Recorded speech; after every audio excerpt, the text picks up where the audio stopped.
África se ha quedado rezagada. Un continente envuelto en la pobreza. El acceso al agua limpia y a la electricidad sigue siendo para unos pocos privilegiados. Mientras, más de 300 millones de personas viven con menos de €1 al día. Acompañamos a un antiguo líder y a una estudiante en un viaje para investigar los aparentemente intrincados problemas de África. En este continente, a menos que a esos cerebros se les dé espacio para... ¿La culpa es de las fuerzas externas o han sido los africanos sus peores enemigos?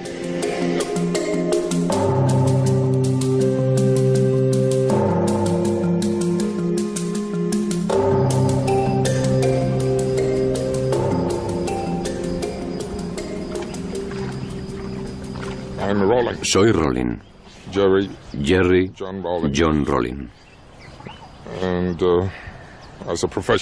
Era piloto de profesión,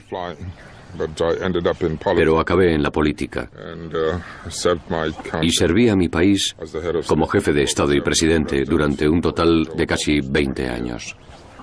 The President, the Vice President, and all ministers and their deputies are dismissed from office. B. Parliament is dissolved. C. The Council of State is abolished. D. All political parties are proscribed. Ese fue el segundo golpe de Estado de Jerry Rollin. Antes había tomado el poder durante 3 meses en 1979, derrocando lo que él juzgaba un régimen corrupto y ejecutando a aquellos considerados culpables. En 1981 volvió con una misión en contra de la corrupción. We can't go on killing and killing and killing. I don't think one really gains much from having to kill. But the point is that we have set the example. We have shown that we're capable of doing it. I think what we could do is confiscate the property of the rest and send them out to the farms. I mean, to go and work.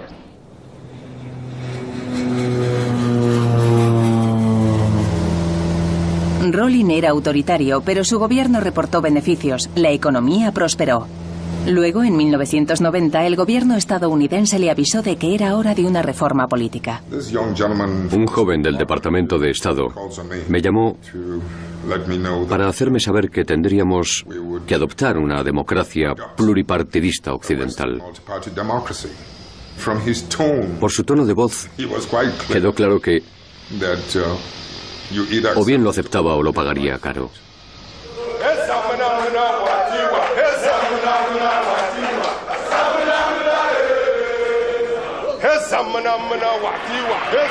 Rollin llegó a ganar 2 elecciones consecutivas. Permaneció en el poder hasta el año 2000. Ojalá pudiera retirarme para descansar porque lo necesito. Trabajar tanto como lo hicimos durante 20 años fue algo agotador. Además, le debo a mi pueblo terminar mis memorias.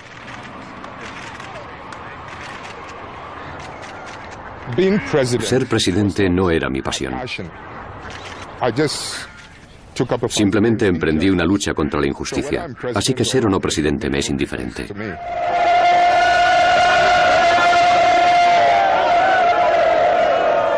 Aún clama contra la injusticia.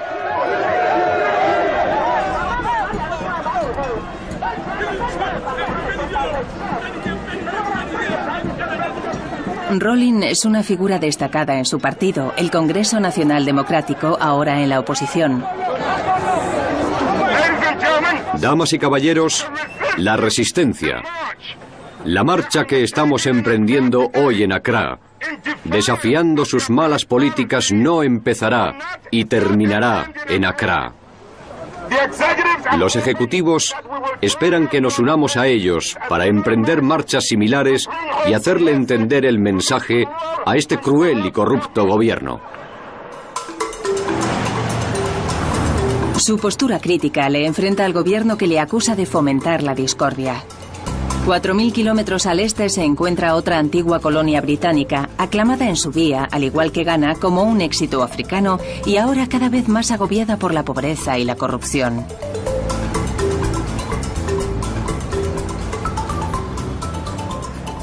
Me llamo June Arunga y tengo 23 años. Vivo en Nairobi, donde vine a estudiar a un internado a los 14 años. Actualmente estudio Derecho en Gran Bretaña. Y ellos son mis padres, los señores Ombadu. Soy la mayor de 5 hermanos. Estas son fotos suyas de cuando era pequeña. Era una niñita muy guapa y muy activa. Aquí todavía está horizontal.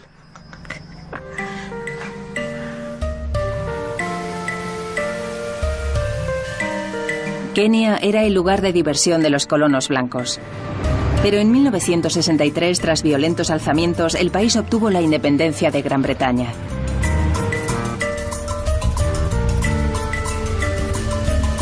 Un año después, el icono de la lucha por la liberación, Jomo Kenyatta, prestó juramento como presidente. Dirigió un estado unipartidista hasta su muerte en 1978.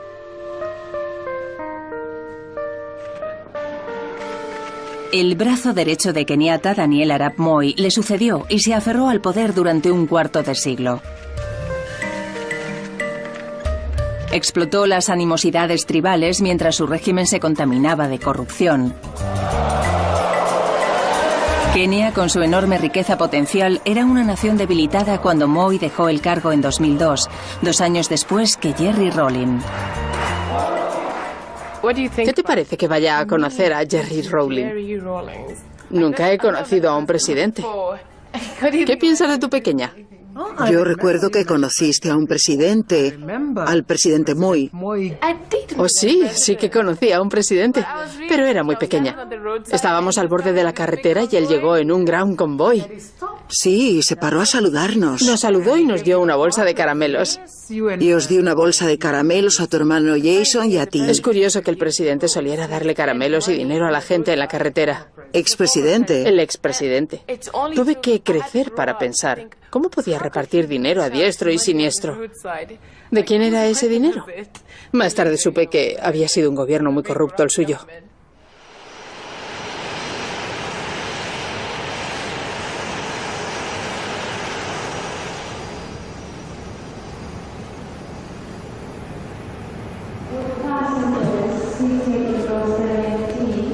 Jerry Rawlings viaja con su esposa Nana.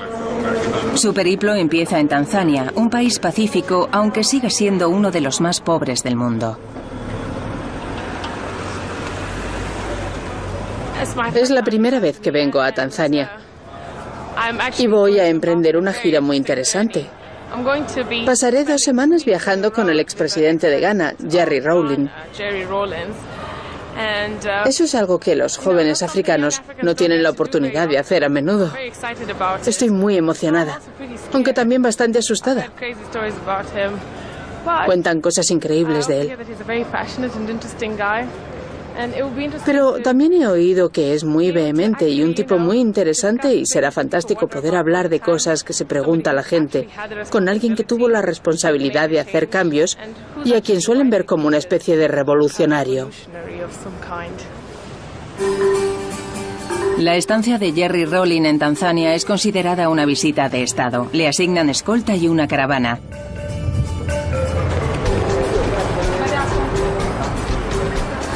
June usa un tipo de transporte más modesto.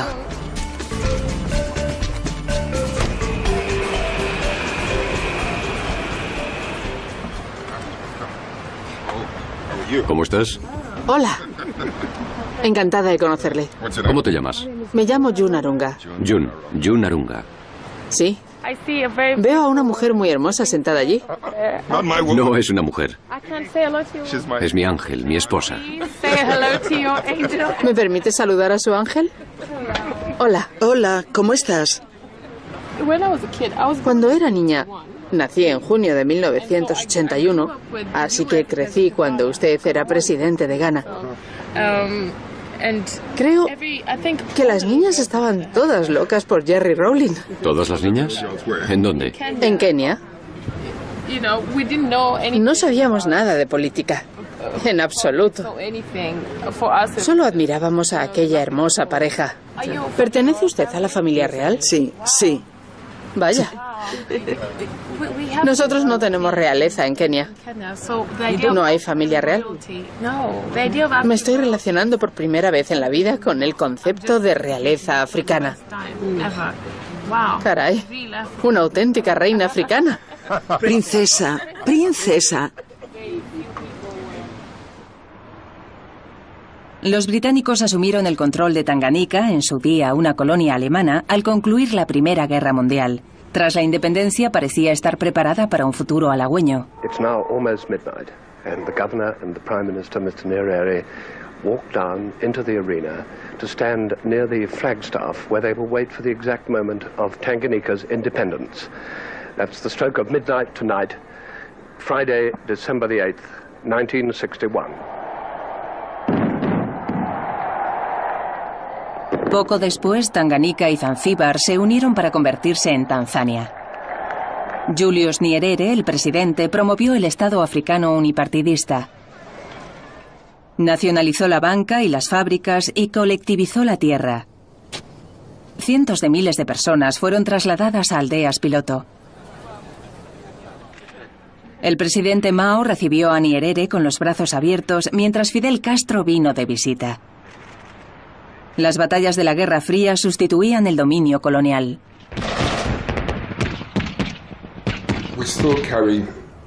Aún cargamos con parte del legado de la Guerra Fría.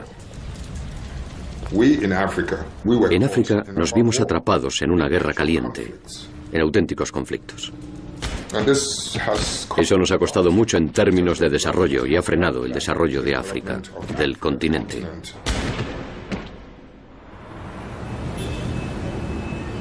Y frenado está, sin duda.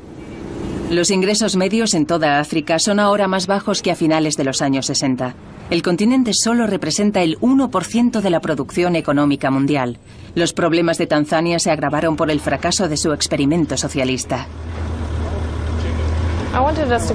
Quiero que vayamos al mercado, porque una de las cosas que más me preocupan sobre el desarrollo económico, a mi modo de ver, es que cuando voy a otros países, la idea de alguien que pone un negocio es que dentro de 20 años se ve globalizado. Cuando voy a ver a mi madre, la mujer que nos vendía las verduras cuando yo era una niña sigue teniendo el negocio del mismo tamaño. Así que mi pregunta es, ¿cómo es que los negocios no prosperan aquí? ¿Cuál es el obstáculo para la gente que quiere poner negocios? En este mercado, los dueños de los puestos se quejan de que hay pocos clientes y poco movimiento. ¿Por qué vende esto y no productos que quieran los compradores? No tengo capital. ¿Qué quiere decir? No tengo dinero para abrir otro negocio. ¿Por qué no pide un crédito? No tengo nadie que me ayude, no puedo. ¿Y el banco? Tienes que tener una cuenta en el banco, entonces puedes pedir un crédito. No conseguirá un crédito si no están seguros de que pueda devolverles el dinero. Tiene que tener una garantía como una casa o la escritura de un terreno. Una casa o tierra, eso es lo importante. Si los tienes, consigues un crédito. Yo no los tengo, así que es difícil conseguir un crédito. Aunque no tenga ahorros ni capital para ampliar su negocio, ¿está ganando lo suficiente para alimentar a su familia, para darles una educación? ¿Para ocuparse de su salud, los libros, los uniformes? Tenemos algo de dinero para comida y la escuela, pero nada más. ¿Es consciente de la necesidad de la planificación familiar? Porque, ¿cómo vais a tener hijos si no tenéis dinero? Si no tiene dinero, tendrá necesariamente que limitar el número de hijos para que concuerde con lo que tiene para alimentarlos. ¿No será al revés? Porque yo pienso, si tienes 2 mangos y 3 hijos, la solución no es deshacerse de un hijo, sino cultivar más mangos para que incluso te sobren y puedas venderlos. Así que esa no es la solución, aunque estoy a favor de la planificación familiar para quien lo desee. La solución es que gane más dinero. El problema es cómo puede ganar más dinero para poder tener todos los hijos que quiera. Espero que no hayamos afectado a vuestro trabajo con nuestra presencia. ¿Sabéis quién es este hombre? ¿Quién es? Así que lo conocéis. Que Dios os bendiga. Muchísimas gracias. Gracias, gracias.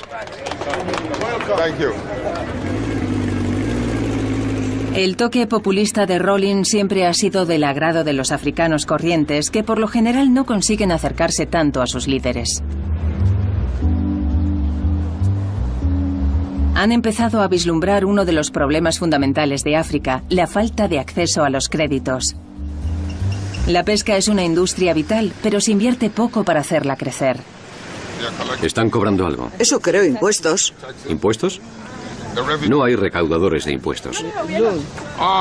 Muy bien, señora. ¿No quiere que la saquen? No son pescadores. Vienen a prestar dinero a los pescadores para lucrarse. Ya. Son prestamistas. Sí. Tienen sus libros. Apuntan tu nombre en el libro y luego vienen a cobrarte lo que debes todos los días. Y si no puedes pagar hoy, mañana pagas el doble. Es un sistema de interés múltiple. Por eso no quiere que la saquen. También los tenemos en Ghana. Allí lo que intentamos poner en práctica fue el sistema SUSU. ¿Qué es eso? Es un sistema en el que aquellos que están trabajando contribuyen con algo de sus ventas todos los días. Si vendes 25, contribuyes con 5. Y a fin de mes se le da a una persona como capital y les va tocando a todos. Es lo que hacen. Está funcionando muy bien, hasta tal punto que gente más instruida ha adoptado el sistema y se usa para sistemas bancarios financieros pequeños en Ghana. ¿Está creciendo? Con mucha rapidez. Es fascinante. Y casi están amenazando a los bancos comerciales de prestigio. Vaya. Me encanta el agua. He intentado pescar la mayor parte de mi vida, pero de alguna manera nunca he cogido ninguna. Todavía no, pero me gusta el submarinismo. Disfruto de la serenidad de estar en el agua, en el fondo. Es como volar. Te alejas de las complicaciones del mundo. Los peces son dulces y mansos. El agua es dulce y mansa y refrescante. Han permitido que una barca volcada bloquee la entrada al puerto. ¿Qué pasa aquí? ¿Intentan remolcar esa barca? Mirad, en toda comunidad de pescadores hay divisiones y existen rivalidades y cosas de ese tipo. Estamos permitiendo que existan entre nosotros para crear un obstáculo. Somos nosotros quienes los padecemos, ¿vale? No podemos dejar nuestras rivalidades a un lado de momento, combinar nuestros esfuerzos. Pagaremos, contribuiremos a pagarlo, quitar el obstáculo de en medio, sacar la cuerda de en medio y luego seguir con vuestro trabajo. Para Rollin, esto es sintomático de las dificultades de África, que la gente no trabaje codo con codo para escapar de la pobreza. En línea recta, eso es. Eso es. Ya sale. Venga, ayuda tú también. Con más fuerza.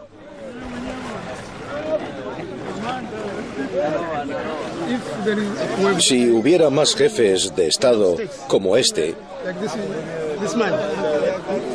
podríamos desarrollar África, porque este es un buen hombre. Pero la respuesta de los pescadores demuestra que solo están esperando una mano fuerte. ¿Está saliendo?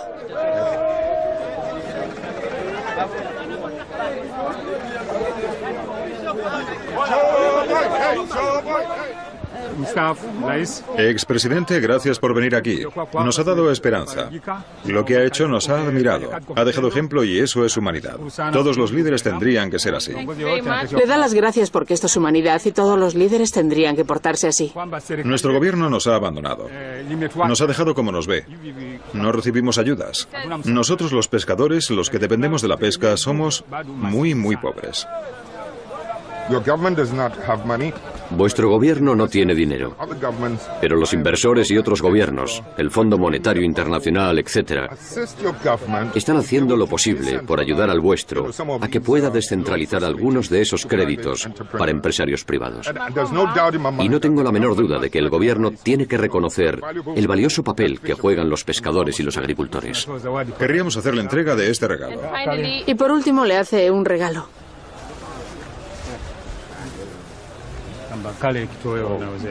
Y dice que lo acepte y que lo fría. ¿No está frito?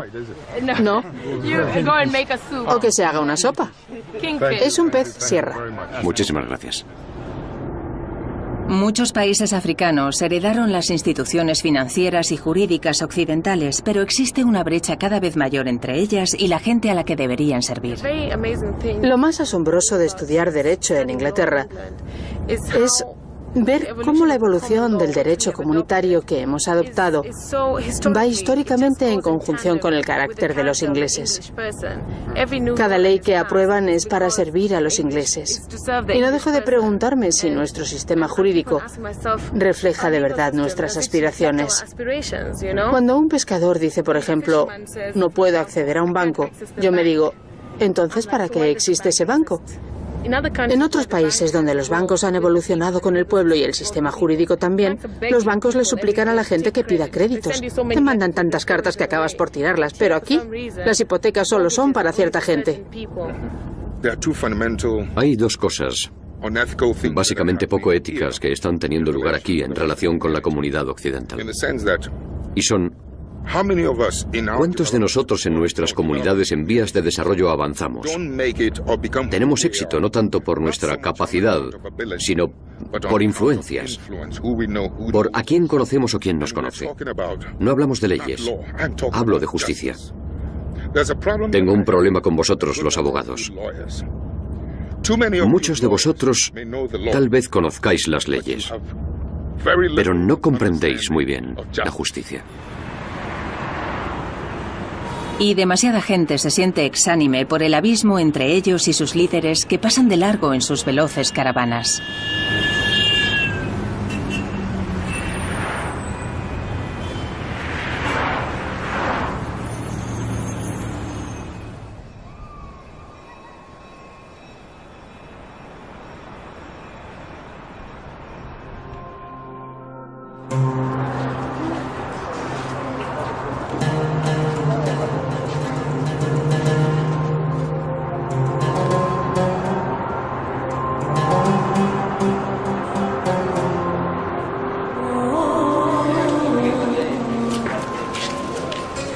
La gente intenta entender qué le pasa a África. ¿Por qué no se desarrolla?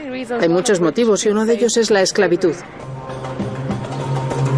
África sufrió el impacto de la esclavitud como ningún otro continente. A lo largo de 11 generaciones, 20 millones de africanos fueron convertidos en cargamento humano y muchos de ellos fueron enviados al Nuevo Mundo, donde enriquecieron a Occidente a través de su trabajo. Mirad dónde pisáis.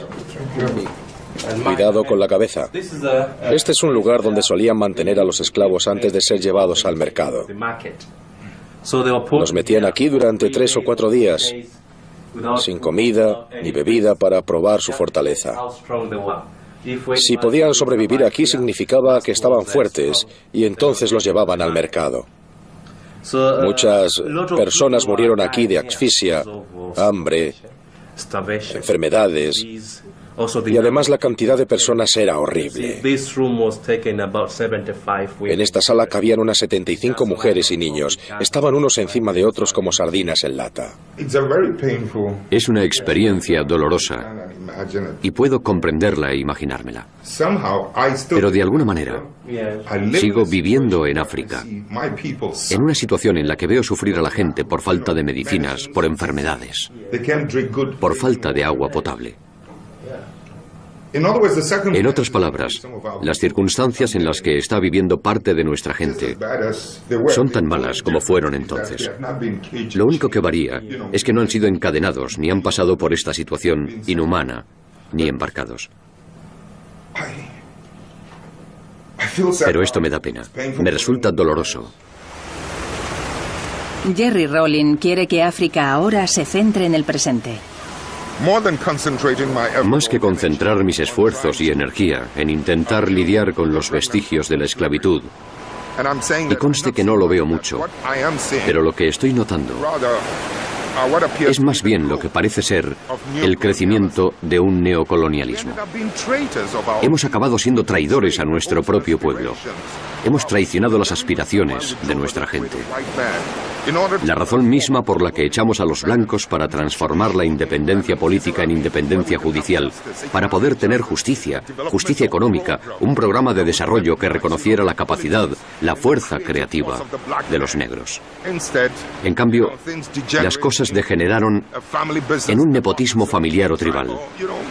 Algunas de esas flaquezas hoy día son más molestas que hablar del legado de la trata de esclavos.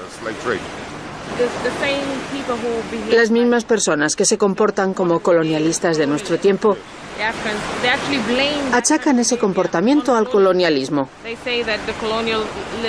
Dicen que los colonialistas crearon este tipo de estados y que su mecanismo es difícil de desmantelar.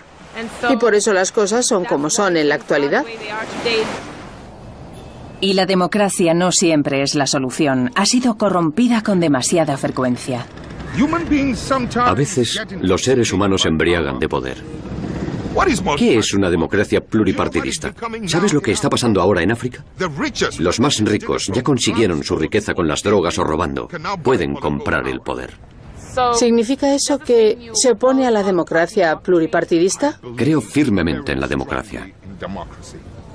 Nuestro pueblo, nuestra forma tradicional de relacionarnos, está plagada de interrelaciones democráticas, pero de alguna manera, al intentar modernizarla,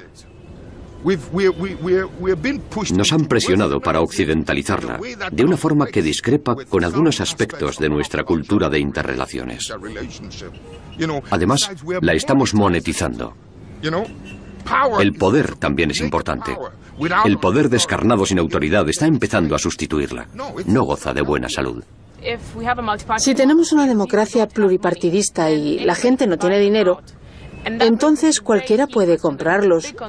Lo que me lleva a la pregunta clave que tanto preocupa hoy día a los jóvenes africanos. ¿Cuánto cuesta hacer dinero? Tenemos tanta burocracia y regulaciones tragándose el dinero de la gente y sus aptitudes. ¿Cómo van a sentirse con el suficiente poder para tener una opinión política? Admirable, admirable. Hoy día cualquiera preferiría hacer dinero a meterse en política, pero esta se ha hecho tan importante porque la gente no tiene dinero. ¿Esa es la única forma de tener voz? Crear riqueza en África no ha sido fácil pese a sus abundantes recursos naturales. Diamantes, oro y minerales siempre fueron explotados por extranjeros, ya fueran los amos coloniales o las posteriores multinacionales occidentales. Los beneficios no revirtieron al pueblo, pero las cosas empiezan a cambiar. Vamos a visitar una mina de oro propiedad de una empresa surafricana y ganesa.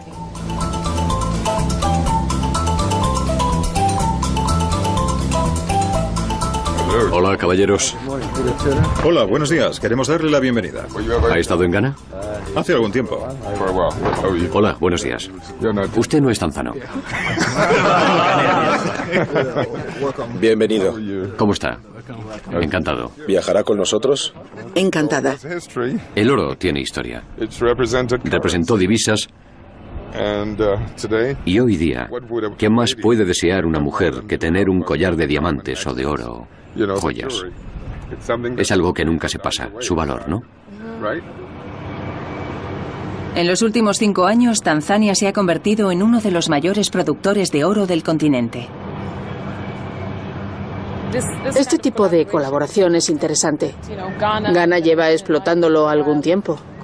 Se ha asociado con Sudáfrica y han venido a Tanzania a poner en marcha nuevas operaciones. Están compartiendo su pericia dentro del continente. Sería fantástico que eso proliferara. Es positivo desarrollar industrias y traer técnica. La industria ghanesa, por ejemplo, es antigua. Llevan cientos de años explotando el oro. Poseen una base técnica natural, una reserva de talento de la que podemos beneficiarnos. En Sudáfrica pasa lo mismo, así que es ideal que los africanos se ayuden entre sí en un país como Tanzania. ¿Y los derechos que se le pagan al gobierno, cuál es su porcentaje? Un 3% de los ingresos. Un 3. No de los beneficios, un 3% de los ingresos iniciales. Y eso ha estado ausente de otros tratos anteriores. Con frecuencia los países africanos no han visto los ingresos de las minas o de los pozos petroleros, o de haberlos visto, miles de millones de dólares han ido a parar a los bolsillos de los políticos. Este lingote en concreto pesa 30 kilos y contiene casi un 90% de oro puro. El balance es de entre un 4 y un 5% de plata y el resto de metales de baja ley, cobre, zinc y hierro. ¿Cuánto vale ese lingote de oro? Vale 300.000 euros. 300.000 euros. ¿Puedo coger 300.000 euros? Pesa. 300.000 euros.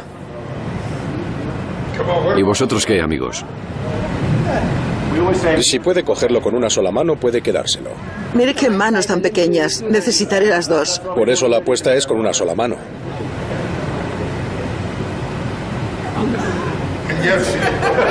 Con la de cosas que carga y no puede con ese lingote. En el bolso.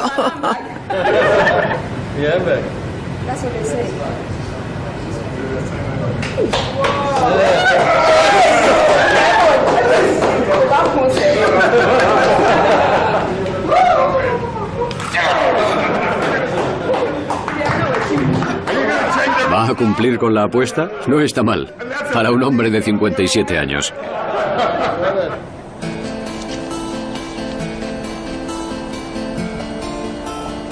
La riqueza de África también está en la superficie. Su fauna es un imán para los visitantes extranjeros y un grato contraste a las imágenes de pobreza y conflictos. El turismo se ha convertido en la segunda fuente de divisas extranjeras en Tanzania. Pero hay pocos indicios de que el dinero llegue a algunos de los pueblos que viven en el corazón de la región de safaris. Su vida apenas ha cambiado en miles de años.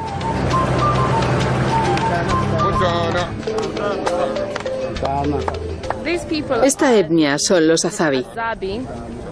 Así se llaman a sí mismos, aunque en los libros les llamen Hadza.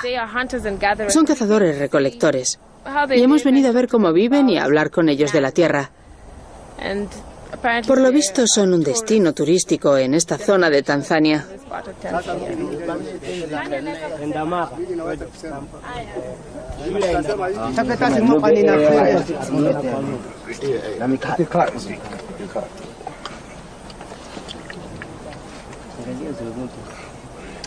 ¿No tiene problemas con la vista? ¿Se encuentra bien? ¿Está seguro? No hay problema.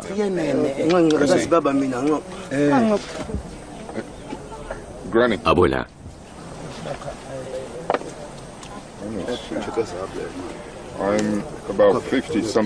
Yo tengo 50 y tantos años y ya no puedo ver cosas pequeñas tan bien como cuando era joven.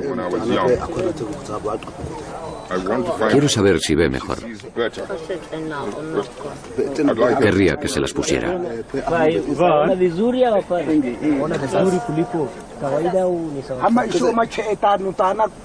Mírese las manos, por ejemplo. ¿Se las ve?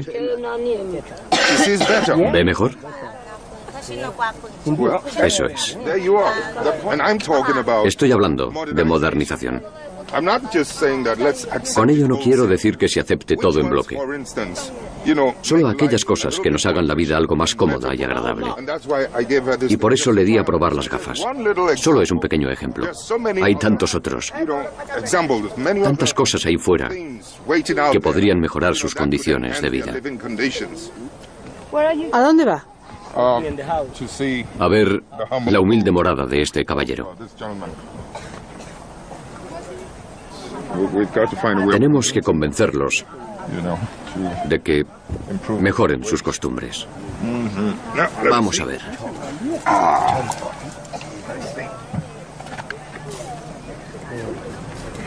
Shall we?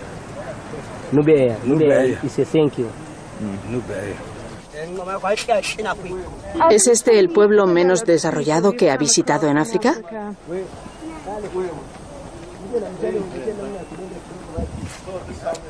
Si quieres llamarlos así, yo diría que sí.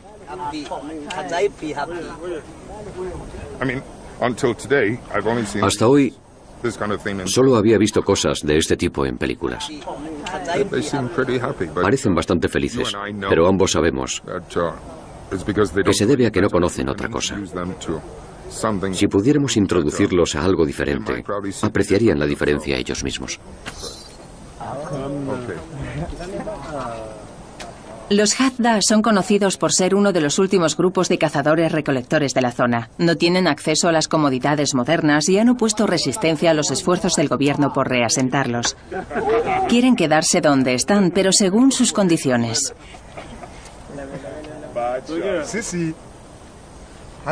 No es que nos neguemos a cambiar nuestras vidas. Es que no podemos porque no tenemos tierra. No somos dueños de la tierra en la que vivimos. Por eso le pedimos al gobierno que nos ayude a conseguir títulos de propiedad para poder poseer la tierra. Entonces tendremos el poder para hacer nuestros propios planes.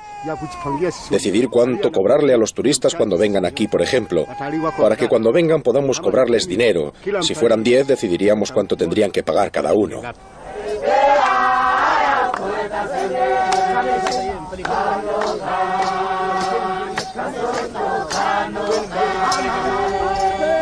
Cuando los Hadza vieron visitantes extranjeros por primera vez, huyeron y se escondieron.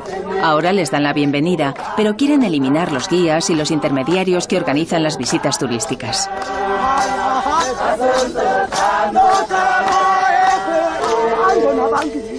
Saben que si controlan sus tierras podrían obtener beneficios como han hecho otras tribus.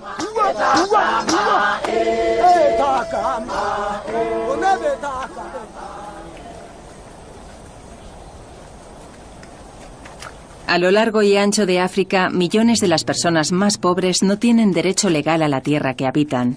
Esto dificulta aún más que mejoren sus vidas.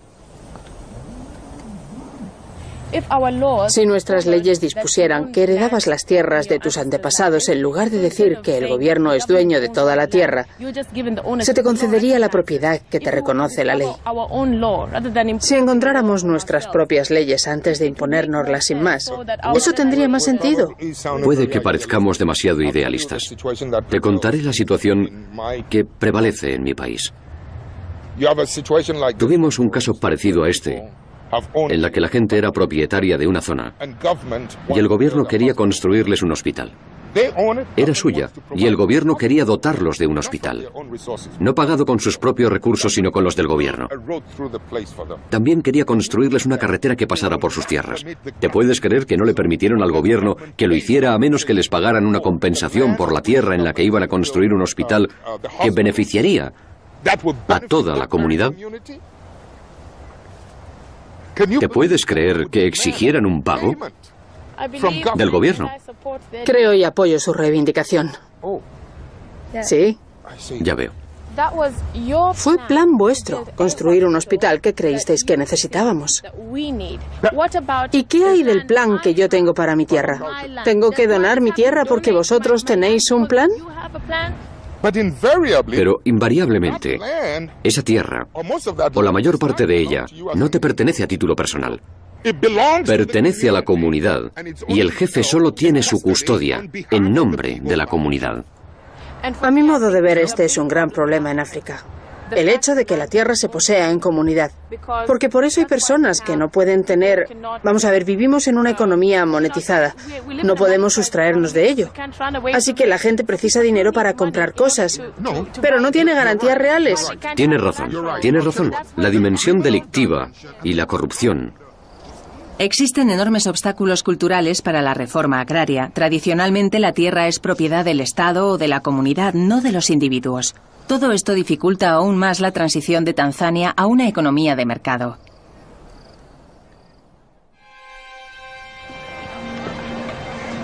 El progreso también es frenado por las enfermedades. El SIDA, como una plaga de nuestro tiempo, se propaga por todo el continente cobrándose más de 6.000 víctimas al día. Y para combatir la infección, África depende de Occidente, que tiene la clave para el tratamiento.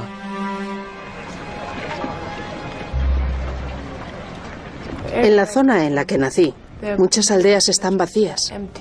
No hay ni un alma. Puedes conducir horas y horas y solo hay aldeas vacías. No hay profesores ni maestros. Y los huérfanos que han quedado son tantos que nadie sabe qué hacer con ellos. Ya no les quedan más familiares que se encarguen de los huérfanos. ¿Qué medidas drásticas deberíamos tomar? Mientras esperamos a que el mundo desarrollado haga algo respecto al precio de las medicinas, que nos ayude a elaborar algunas de esas medicinas a precios asequibles, creo que la primera medida debe provenir de nosotros. ¿Cuánta disciplina podemos imponernos para contener la propagación del SIDA? En nuestro mundo, la muerte ya no tiene un efecto aterrador sobre nosotros. Morimos. Estamos hartos de morir y seguimos muriendo de todo tipo de enfermedades. Así que el enfoque que yo solía usar era elevar nuestro sentido de la dignidad con relación a nosotros mismos, a nuestras esposas. Creo que debemos encontrar la forma de hacer que nuestro pueblo lo comprenda, dándole esperanza para creer que hay dignidad en la vida. ¿Vale? Así que esto no solo trasciende como una forma de derrotar el azote del SIDA, sino a la vida en general. ¿Qué se puede hacer para crear esperanza?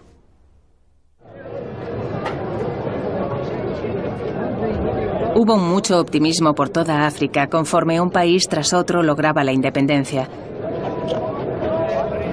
Pero en Ruanda, como en ningún otro país, la eliminación de la autoridad colonial puso en evidencia las enemistades tribales. These shepherd folk practice exclusively the raising of cattle and hold all other manual work in absolute contempt. Durante décadas, la minoría Tutsi había sido favorecida por los colonizadores belgas. The Bautu, who represent 90% of the people, are the Bantu peasants, with souls sad and passive, ignoring all thought for the morrow. The Batusi invaders seem to them to be demigods. Justo antes de la independencia, los belgas cambiaron su apoyo a los Hutus, pero para entonces ya era demasiado tarde. Su odio hacia los Tutsis estaba profundamente arraigado. En 1994, un gobierno extremista Hutu incitó a su pueblo a una orgía de muerte al ordenarles el exterminio de los Tutsis y sus partidarios Hutus moderados.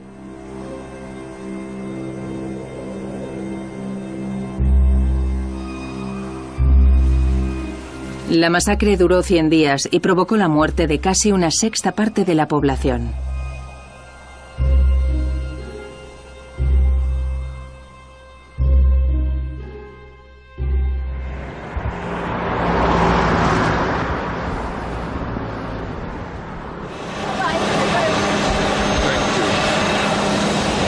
Jerry Rawlings nunca ha estado en Ruanda, pero durante el genocidio su país fue uno de los pocos que envió tropas para proteger a las víctimas. Es un gran honor para nosotros. Bienvenido a Ruanda. Gracias, soy Rawlings. Ya conoce a mi esposa. Gracias. Encantado. Hasta pronto. El genocidio destrozó a Ruanda.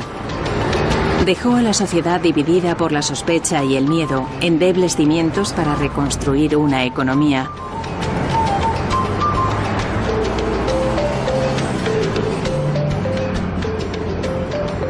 La primera parada es en el despacho del presidente. Perfeccionista como siempre, Jerry Rawlings no puede sustraerse a hacer algunos ajustes.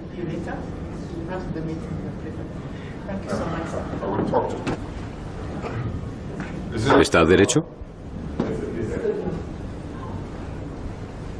Tendréis que perdonarme, pero no he podido remediarlo. Muchas gracias. Mientras June espera fuera, los Rawlings son llamados al despacho del presidente Kagame para una conversación privada. La política me da mucho miedo en África. Y en ese sentido creo que es algo que no me atrae en absoluto. Quiero tener una vida normal, con hijos y eso. Paul Kagame era general de división del ejército Tutsi que derrocó el gobierno genocida. Hola, Jun. ¿Tendrías la bondad de presentarte? Hola. Me llamo Jun Arunga y soy de Kenia. Mucho gusto. ¿Cómo estás? El gusto es mío, señor. Muy bien, gracias. ¿Y usted? Achaca a fuerzas tanto internas como externas lo que sucedió.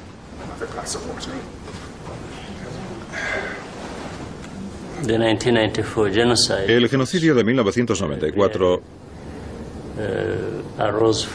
surgió tanto de la mala gestión durante la historia colonial, la época colonial, y luego del periodo poscolonial, por la subsiguiente actitud de los Hutus. Nos parece que nuestra responsabilidad y nuestra misión es asegurarnos de devolver la estabilidad a la gente de nuestro país. Su país recibe mucha ayuda, una gran parte de su presupuesto. ¿Qué grado de autonomía les deja eso y qué piensa de nuestra dependencia de Occidente? Cierto. Ruanda recibe mucha ayuda. Pero nuestro objetivo, nuestra política es, partiendo de esas ayudas, desarrollar nuestro propio potencial.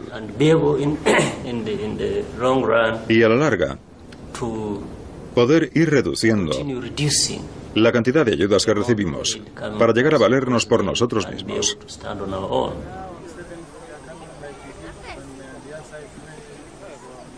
Ruanda no tiene litoral, tiene pocos recursos naturales y es vulnerable a las fluctuaciones en el precio de su principal producto de exportación, el té.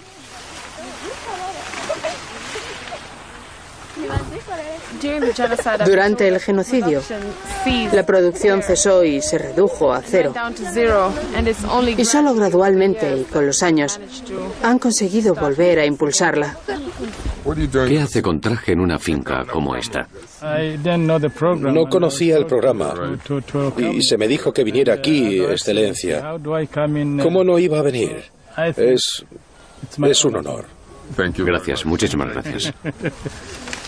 La mayoría de la gente ahora es más pobre de lo que era antes del genocidio. Cuando empezamos a cultivar té, pensamos que nos iría bien con él, pero ahora nos hemos dado cuenta de que no es demasiado rentable. El dinero que ganamos al día no es suficiente ni para comprar una botella de cerveza de banana o un cuenco de alubias. Esta es la primera plantación de té que ha sido privatizada y otras están siguiendo su ejemplo. El gobierno espera que ello aumente las exportaciones y reporte divisas. ¿Qué beneficios le ve a tener empresas en manos privadas? O mejor dicho, que el Estado venda las empresas que ahora controla a empresarios profesionales. Has respondido a tu propia pregunta. Somos empresarios profesionales. Estamos en el oficio, trabajemos en lo que trabajemos. Aportamos la pericia profesional, lo que ayuda, por ejemplo, a la situación del té en Ruanda. Se dice que el 87% son minifundios. Esos minifundistas van a beneficiarse de nuestra pericia profesional. Redunda en nuestro beneficio como empresa aumentar su producción. Y si su producción aumenta, ganan más dinero.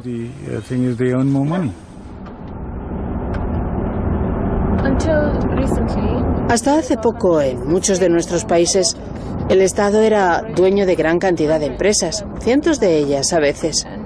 Y aunque sigue siendo así, en muchos países se han dado pasos hacia su venta. Cuando la filosofía socialista empezó a fracasar y nuestras relaciones con las potencias occidentales aumentaron, el Fondo Monetario Internacional empezó a insistir en la privatización de algunas de esas empresas estatales. De hecho, con lo que hemos acabado, a diferencia de Occidente, donde la privatización ha madurado y hay suficiente competencia, en mi mundo, en mi país, por ejemplo, es como una licencia para la codicia y el egoísmo. Si quieren invertir en mi país, nos aseguraremos de que el acuerdo sea justo. Los inversores son bienvenidos, pero nos aseguraremos de que no sea una relación de explotación.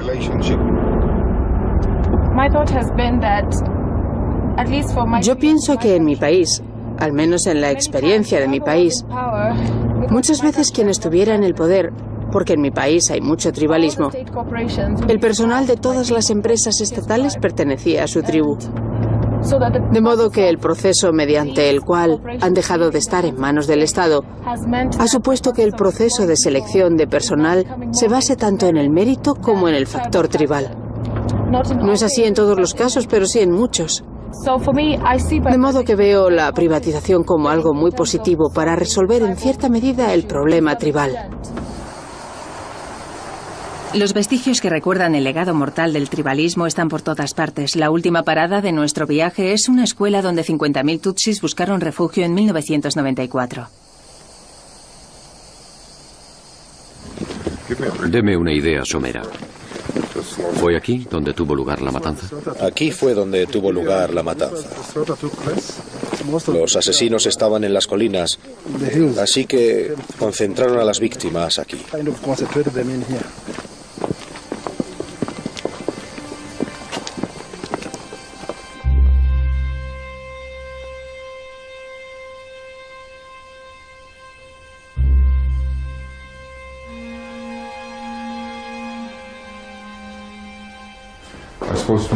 Creo que a la mayoría de esta gente la mataron a machetazos, a tiros o ambas cosas. Sí, ambas cosas. A machetazos, a tiros. ¿Eso de ahí? Eso que ve ahí es la herida de un hacha. Le abrieron la cabeza con un hacha. Hubo toda clase de salvajadas. Aquí también tenemos ejemplos de las armas que usaron.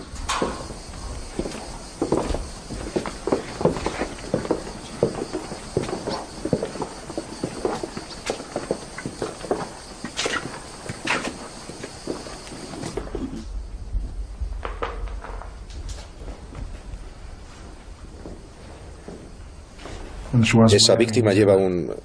¿cómo se llama? Un rosario. La mayoría de las personas aquí eran católicas. Muchos de ellos lo eran, sí. Ambas etnias, si me permite la pregunta. Sí, los hutus y los tutsis. Exacto. Ambos eran católicos. Ya.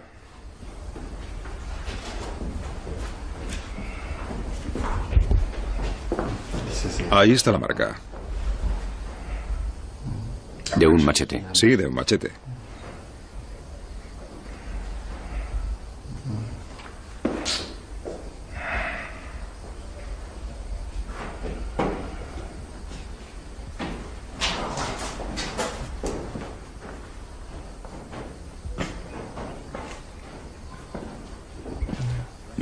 Casi deseas darles un adiós como es debido.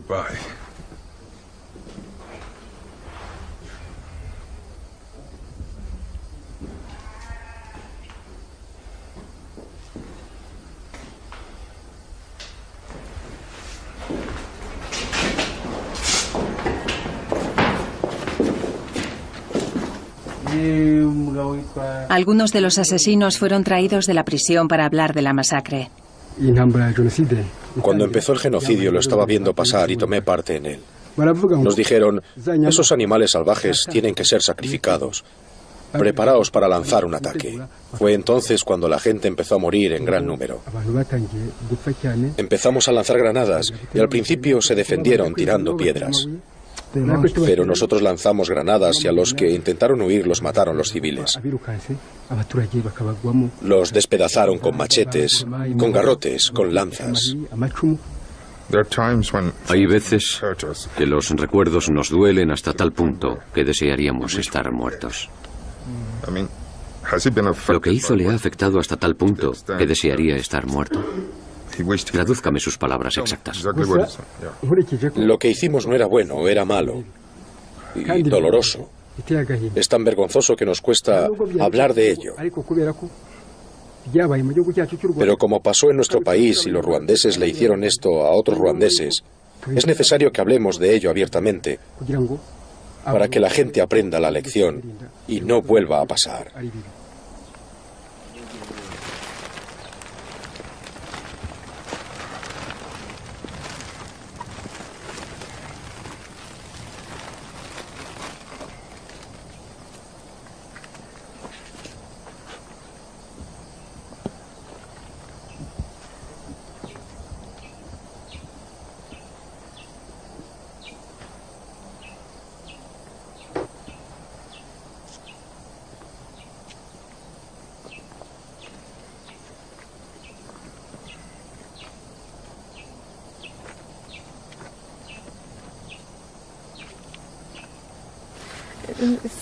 Es increíble.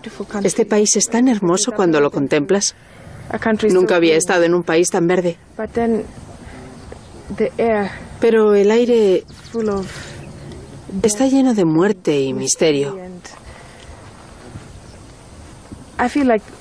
Y tengo la sensación de que todo nuestro continente es así.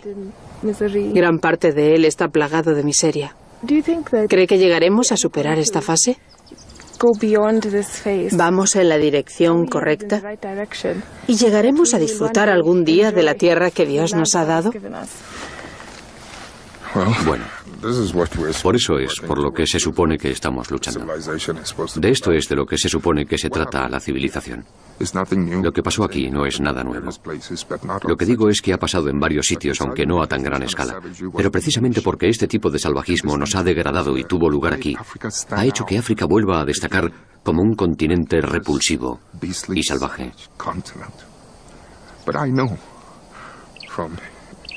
Pero conociendo las debilidades del ser humano, escuchad, esto no es solo una enfermedad de África, es una enfermedad humana.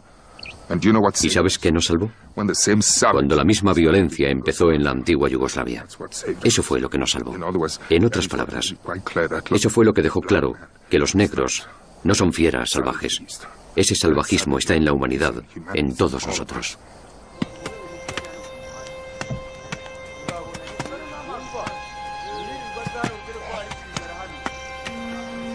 En Ruanda, la reconciliación llevará muchos años.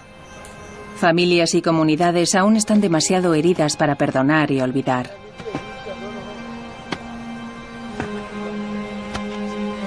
Y África sigue enredada en una compleja maraña de conflictos, pobreza y enfermedades.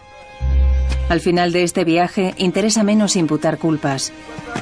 La conversación se ha centrado en visiones del futuro. Gracias a Dios que hemos llegado. El camino de progreso para África está en primer lugar en aumentar la libertad individual, para que la gente pueda hacer lo que tiene que hacer. No solo intentar llegar a fin de mes y sobrevivir, sino empezar a prosperar. Tenemos que crear el tipo de entorno necesario para que la gente tenga paz y prospere. África, desde el punto de vista de un continente que tendría que estar desarrollando algún tipo de unidad política, algún tipo de fortaleza económica, se ha debilitado. Adiós. Cuídate. Muchísimas gracias por todo. Cuídate mucho.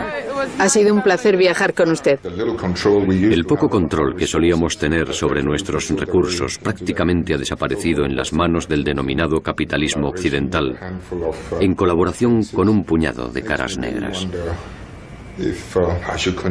Me hace preguntarme si debería seguir esperando que África llegue a estar algún día en igualdad de condiciones con otros continentes.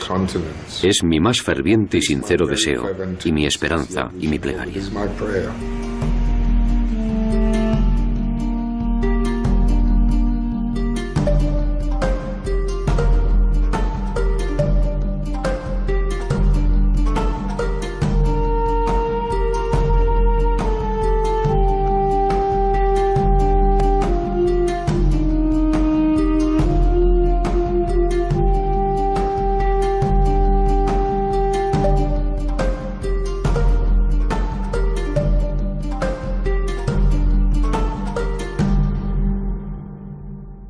nos dio una bolsa de caramelos. Y os di una bolsa de caramelos a tu hermano Jason y a ti. Es curioso que el presidente soliera darle caramelos y dinero a la gente en la carretera. ¿Expresidente? El expresidente. Tuve que crecer para pensar. ¿Cómo podía repartir dinero a diestro y siniestro? ¿De quién era ese dinero? Más tarde supe que había sido un gobierno muy corrupto el suyo.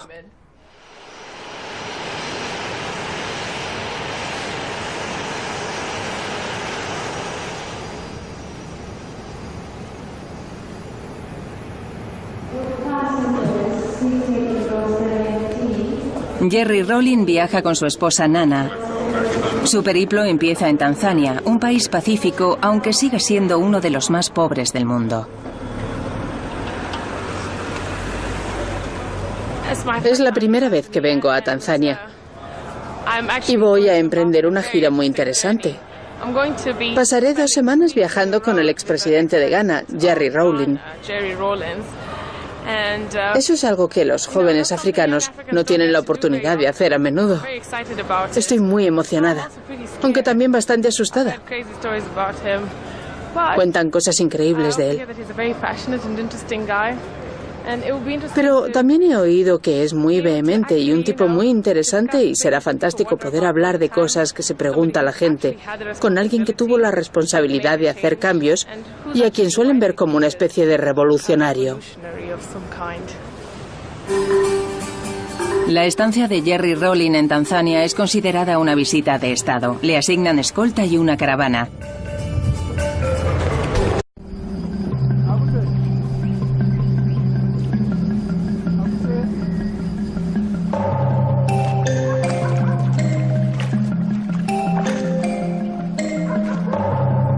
África se ha quedado rezagada.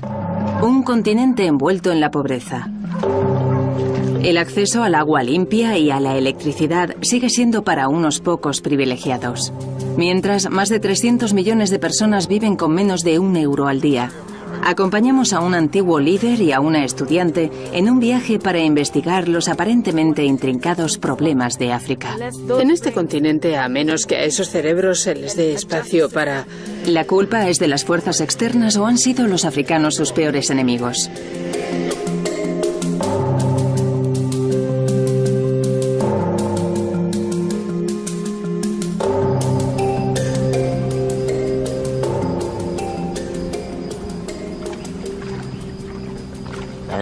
Soy Rawlings.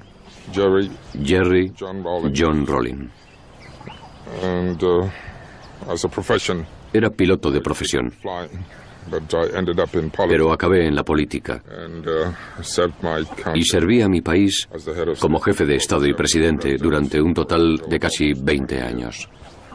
The President, the Vice President, and all ministers and their deputies are dismissed from office. B. Parliament is dissolved. C. The Council of State is abolished. D. All political parties are proscribed. Ese fue el segundo golpe de Estado de Jerry Rawlings. Antes...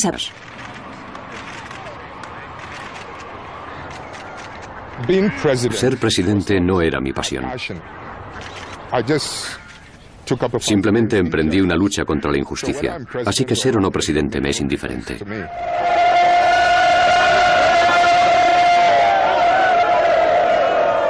Aún clama contra la injusticia.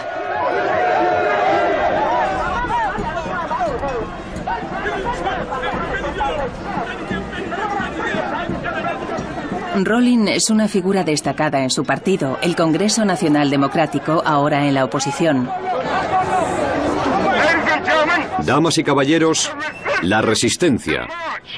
La marcha que estamos emprendiendo hoy en Accra, desafiando sus malas políticas, no empezará y terminará en Accra.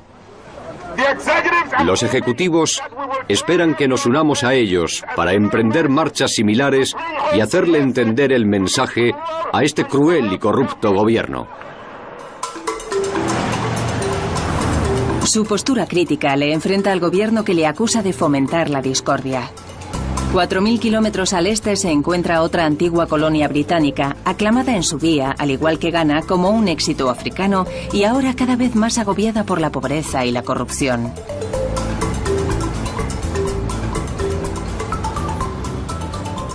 Me llamo June Arunga y tengo 23 años. Vivo en Nairobi, donde vine a estudiar a un internado a los 14 años.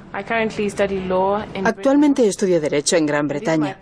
Y ellos son mis padres, los señores Ombadu. Soy la mayor de 5 hermanos. Estas son fotos suyas de cuando era pequeña. Era una niñita muy guapa y muy activa. Aquí todavía está horizontal.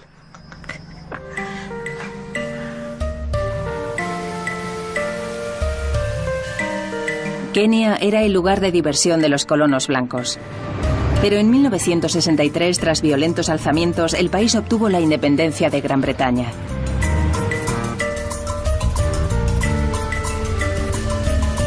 Un año después, el icono de la lucha por la liberación, Jomo Kenyatta, prestó juramento como presidente. Dirigió un estado unipartidista hasta su muerte en 1978.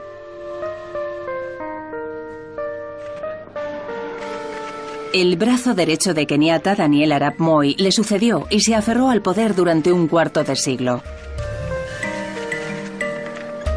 Explotó las animosidades tribales mientras su régimen se contaminaba de corrupción. Kenia, con su enorme riqueza potencial, era una nación debilitada cuando Moi dejó el cargo en 2002, 2 años después que Jerry Rawlings. ¿Qué te parece que vaya a conocer a Jerry Rawlings? Nunca he conocido a un presidente. ¿Qué piensas de tu pequeña? Yo recuerdo que conociste a un presidente, al presidente Moi. Oh, sí, sí que conocí a un presidente, pero era muy pequeña. Estábamos al borde de la carretera y él llegó en un gran convoy. Sí, se paró a saludarnos. Nos saludó. Había tomado el poder durante 3 meses en 1979, derrocando lo que él juzgaba un régimen corrupto y ejecutando a aquellos considerados culpables. En 1981 volvió con una misión en contra de la corrupción. We can't go on killing and killing and killing. I don't think one really gains much from having to kill. But the point is that we have set the example. We have shown that we're capable of doing it. I think what we could do is confiscate the property of the rest and send them out to the farms. I mean, to go and work.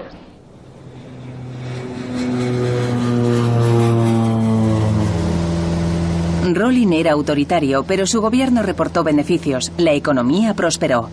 Luego, en 1990, el gobierno estadounidense le avisó de que era hora de una reforma política. Un joven del Departamento de Estado me llamó para hacerme saber que tendríamos que adoptar una democracia pluripartidista occidental.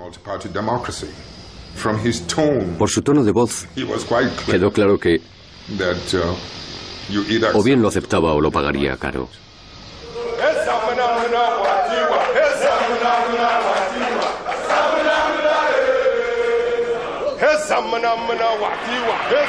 Rawlings llegó a ganar 2 elecciones consecutivas. Permaneció en el poder hasta el año 2000.